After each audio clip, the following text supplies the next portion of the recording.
Rok 2012 je a navždy bude pre mesto Lipany dôležitým a významným rokom. V tomto roku uplynulo presne 700 rokov, odkedy bola zaznamenaná prvá písomná zmienka o meste 7 líp.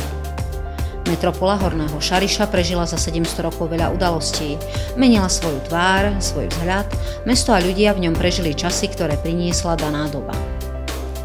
Pre Lipany bol jubilejný rok 2012 rokom osláv, stretnutí, spomienok, modernizácie. Mesto žilo 365 dní aj oslavami prvej písomnej zmienky o meste. Tie vyvrcholili trojdňovými oslavami od 7. do 9. septembra.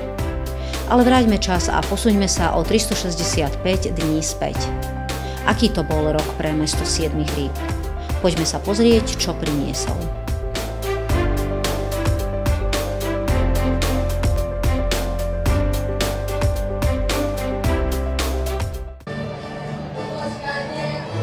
September roku 2011 položil základ novej tradície s medzinárodným charakterom. Hornotoriské dožinky priniesli pohľad do histórie regiónu, oživili folklór a ľudové remeslá. Bohatý kultúrny program, gurmánske špeciality, zruční remeselníci a atrakcie pre deti. Mesto začalo nasávať atmosféru osláv 700 ročnice.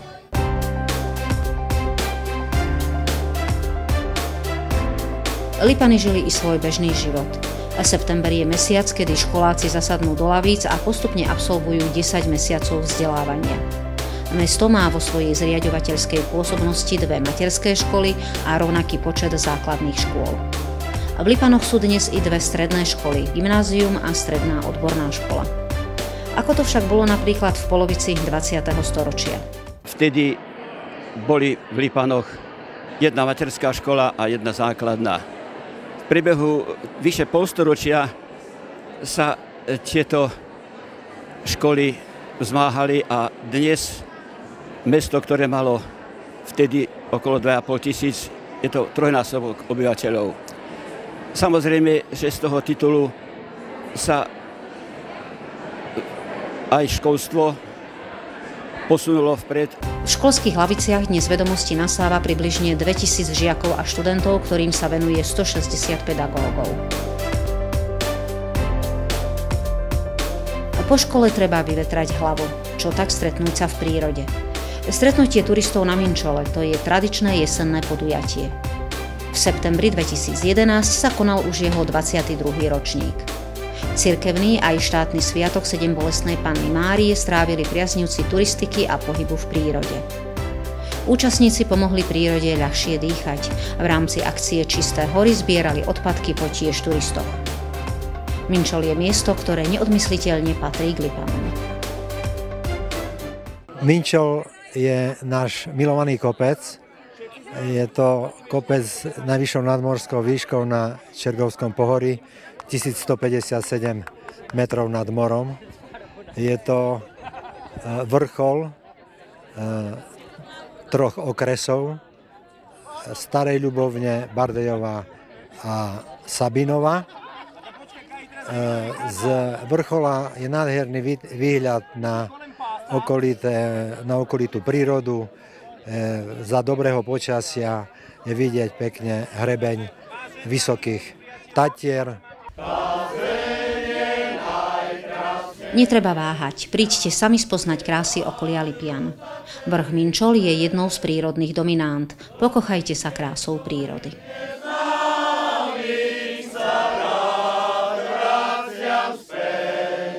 Cesta 1/68, dopravná tepna Lipian, je dnes nová, moderná. Jej dominantou je kruhová križovatka v centre mesta. V októbri 2011 bola po mnohých rokoch spustená do prevádzky. Presne o mesiac, v magický dátum 11.11.2011, bola komunikácia slávnostne odovzdaná do užívania. Preložka cesty 1/68 zrýchlila dynamiku dopravy a priniesla viac bezpečnosti v cestnej premávke.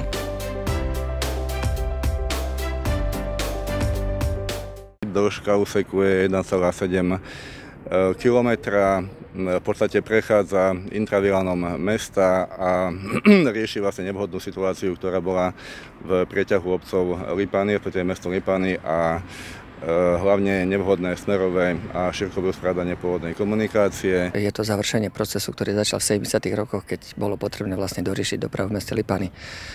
Myslím si, že mesto od dnes by malo byť bezpečnejšie, pretože vlastne tie najkritickejšie miesta, ktoré v meste v doprave boli, tak touto preložkou sú vlastne vyriešené.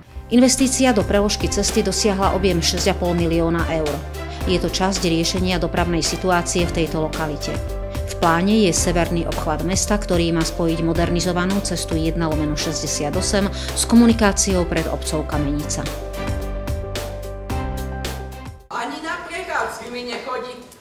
Možno aj na cesty, ktoré viedli mestom a križovatky i cesty svojho života si zaspomínali lipianski seniori 17. októbra na podujatí Jeseň života. Aj tu sa ukázalo, ako sú seniori spätí s mestom. Napriek veku majú záujem, chuť žiť, vedia sa stretnúť, porozprávať a byť aktívni. Spomienky do histórie ožili opäť 27. novembra. Nespomínalo sa na životné príbehy, ale na príbeh mesta 7 líp. Pohľad do jeho histórie poodhalili aktéri výnimočného podujatia, duchovný otec Peter Sedlák, historici Daniel Boleš a Ján Turlík i kronikár mesta Rudolf Bucko. Zaplnená mestská galéria si vypočula viacero zaujímavých príbehov i to, ako čas a ľudia menili Lipany. Poodhaľme aj my niečo z histórie.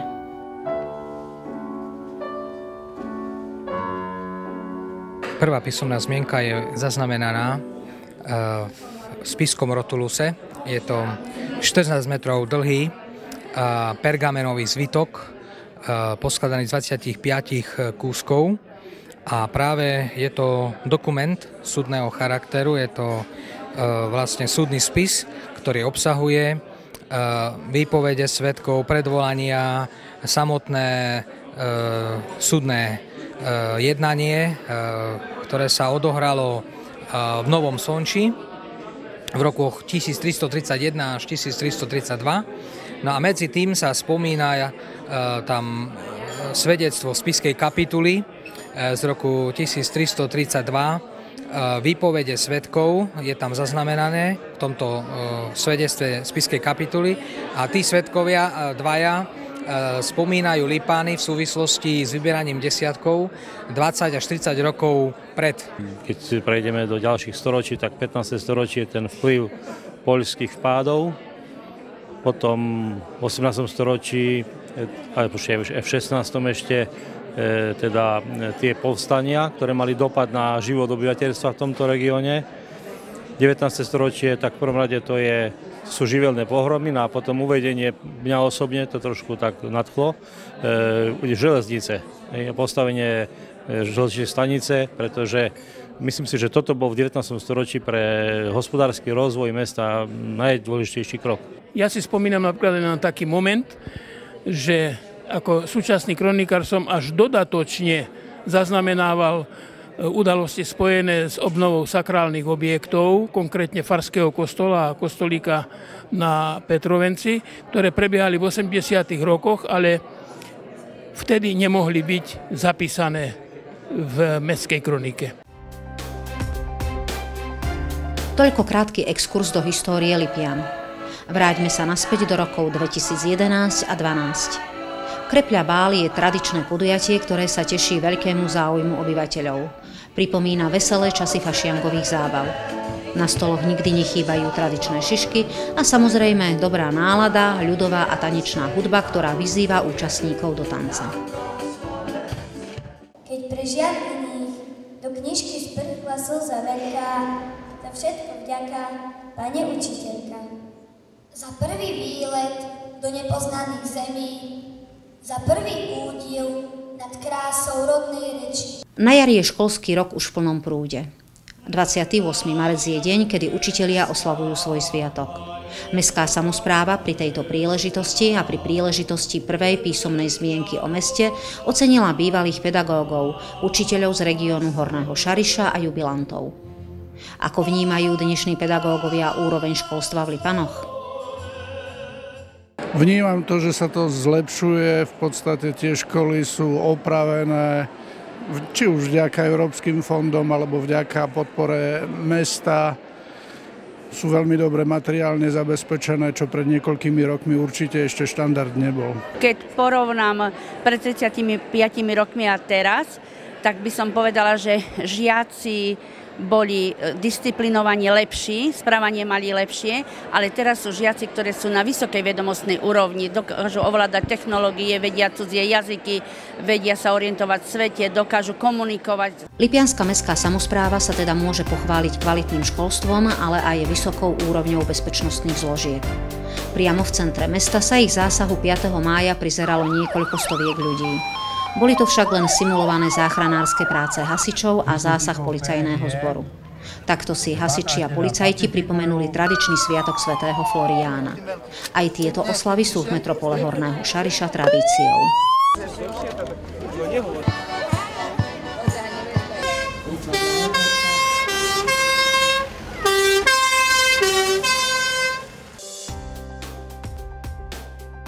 Tradičným športom v Lipanoch je futbal.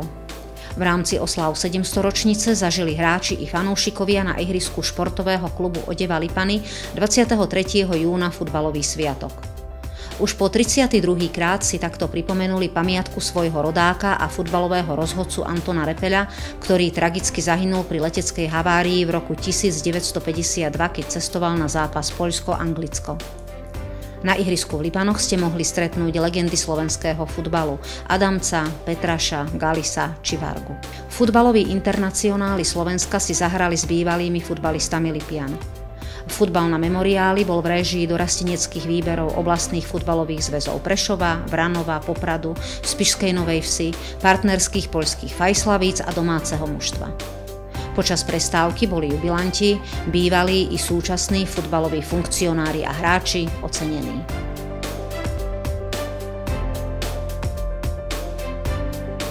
Pohľad na dnešné Lipany zapísali do histórie aj umelci, a to na 6. ročníku Medzinárodného maliarského plenéra. V našom meste sa konal od 3. do 13. augusta. Plenér priniesol stretnutia 27 maliarov zvučných mien z celej Európy. Nechýbali medzi nimi ani 4 domáci: Mária Lašová, Eva Vološinová, Michal Falat a Jozef Kandráč.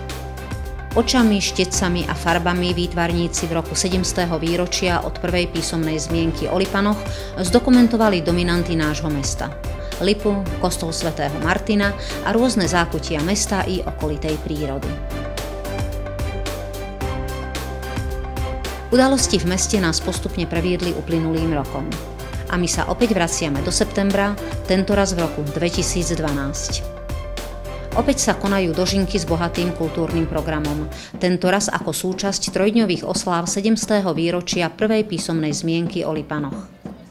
Jubilejný rok v Lipanoch vyvrcholil 7. až 9. septembra 2012. Mestská samospráva spoločne s lipianskou farnosťou pripravili množstvo podujatí, ktoré mali obyvateľom mesta i návštevníkom pripomenúť 700 rokov od prvej písomnej zmienky.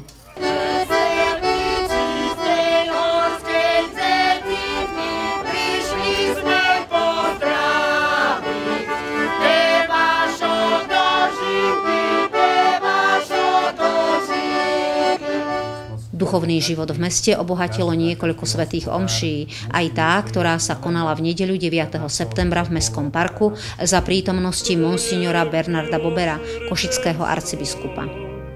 Boli dôstojnou duchovnou oslavou, ktorou mesto v týchto dňoch žilo.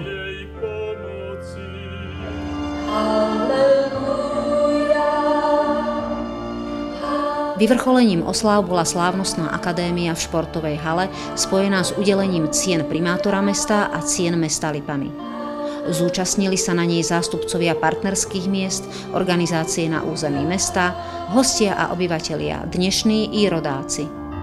Čestné občianstvo bolo udelené kňazovi Pavlovi Drábovi, ktorý v Lipanoch pôsobil 23 rokov a formoval niekoľko generácií. Čo môže jeden farár urobiť uprostred farníkov? Len pre nich slúžiť. Hej? A keď sa tu čosi vykonalo, no to vykonal ľud tohoto mesta. Takže všetko, čo sa dá vypovedať nejak aj v súvise s mojím menom, vidím, že nemôže sa to vyjadriť bez týchto ľudí. stál by som tu ako nejaký generál bez vojska. Mestu v jubilejnom roku pribudla nová dominanta.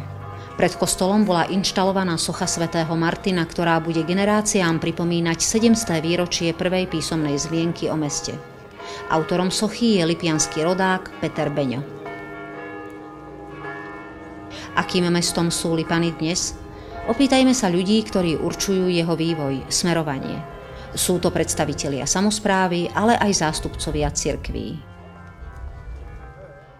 Mesto Lipany je mladé, čo sa týka stavie, pretože to, čo je staré, zostal akurát kostol, ale rozvíja sa, má dobré vedenie. Myslím si, že keď tu príde ešte nejaký priemysel a ľudia nájdú viac práce v domácom prostredí, určite porastie. Lipany majú teraz také dve najväčšie v politike ako úlohy. Jedno je rómska minorita, čo je problém, ktorý nie je riešiteľný len na úrovni mesta, ale na úrovni štátu. A druhé je to nezamestnanosť, teda hospodársky rozvoj.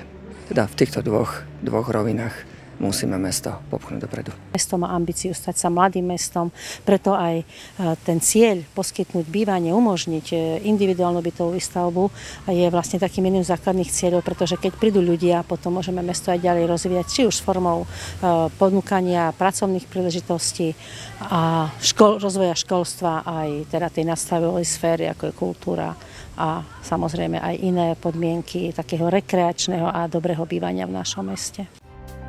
A čo zaželať mestu 7 líp? Slovo majú jeho obyvatelia, návštevníci, rodáci, ľudia, ktorých cesty vedú s radosťou do Lipian. Slova veľa znesú a nič nemôžem želať, čo som nedokázal, čo nebolo vnímateľné počas môjho pastoračného pôsobenia, tu už zo mňa vychádzalo. Tak keď si ľudia na to spomenú, tak asi to im vždy pripomenie to, čo im želám. Nech to znie akokoľvek frazovito, predovšetkým lásku Božiu, ktorá je v našich srdciach a ktorá sa rozlieva. Lebo to tajomstvo aj našej viery nemôžeme ohlasovať, keď ho neprežívame. Żeby im lípy dlho kvitli, rosli a żeby ľudia sa tu dobrí mali, żeby roboty mali a żeby sa im tu dobrí darilo. Pekné medziľudské vzťahy a ďalších 700 rokov ešte. Ja by som zaželal, aby čím skôr ten takzvaný vrt, ktorý tam je hore na šejbe, aby už bol konečne urobený, aby už konečne sme mali nejaké akvapark a ďalších 700 rokov rozvíjania. My len dodávame, že aj akvapark v Lipanoch bude. Slávnostné poklepanie základného kameňa sa konalo 12. októbra 2011. Táto najvýznamnejšia investícia posledných 10 ročí má pomôcť rozvoju a rozmachu mesta v oblasti turizmu, rozvoja služieb a zamestnanosti. A ako môžete vidieť, v rokoch 2011 a 2012 sa práce na výstavbe infraštruktúry akvaparku rozbehli.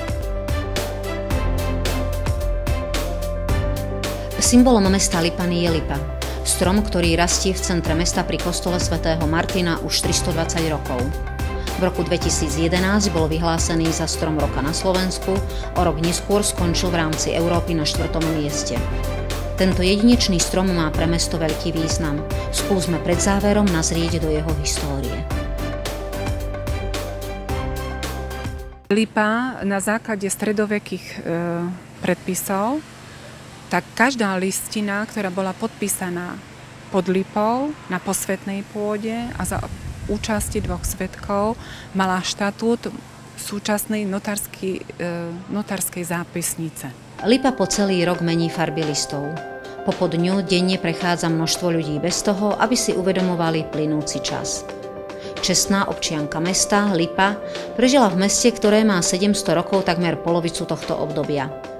My sme v niekoľkých minútach zmapovali jeden jubilejný rok v živote Lipian. Koľko sme toho stihli za rok? Veľa? Málo? Lipa nám to možno raz povie.